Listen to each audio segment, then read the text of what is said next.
மிகப்பெரிய ஒரு விஷயம் சார். நிறைய சாங்ஸ் வந்து பாடியிருக்கீங்க, எல்லாருமே அந்த சாங்ஸ் வந்து என்ஜாய் பண்ணிட்டு தான் இருக்காங்க. லைக் இண்டஸ்ட்ரியிலேருந்து யார் உங்கள்கிட்ட பேசுனாங்க இப்போ? ஆக்சுவலி வந்து ஹாரிஸ் சார் பிஏ ஃபோன் பண்ணியிருந்தாங்க, ஃபோன் பண்ணி கேட்டிருந்தாங்க இந்த மாதிரி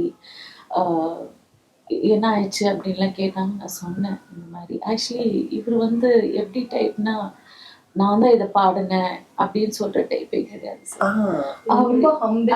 ரொம்ப ஹம்பிள் அண்ட் ரொம்ப சிம்பிளான பர்சன். இவர் வேலைக்கு போயிட்டு வருவாரு, அப்படிதான். நன்றி சொல்லணும். நீங்க போய் பாத்தீங்கன்னா அவர் அவர் ஃபேஸ்புக்ல போய் பாத்தீங்கன்னா கூட எதுவுமே போட்டிருக்க மாட்டாரு. அவரு இங்க பாடுற நீங்க வாங்க, எனக்கு கொடுத்துருக்குற குரல் நான் வந்து நான் பாடினேன்னா எல்லாம் கேட்டு என்ஜாய் பண்றது போதும். அந்த மாதிரியான டைம் தான். ஸோ ஹாரிஸ் சார் பே ஃபோன் பண்ணி கேட்டிருந்தாரு என்ன மாதிரி ஆயிடுச்சு அப்படின்னு. நான் எக்ஸ்பிளைன் பண்ணேன் இந்த மாதிரி அப்படின்ட்டு. சரிங்க நான் ஒரு 2 days கழிச்சு ஃபோன் பண்ணுறேன் அப்படின்னு சொல்லியிருந்தாரு. ஆனால் ஒரு இன்ஃபர்மேஷன் அதுக்கப்புறம் வரல எங்களுக்கு. I am waiting for a positive reply.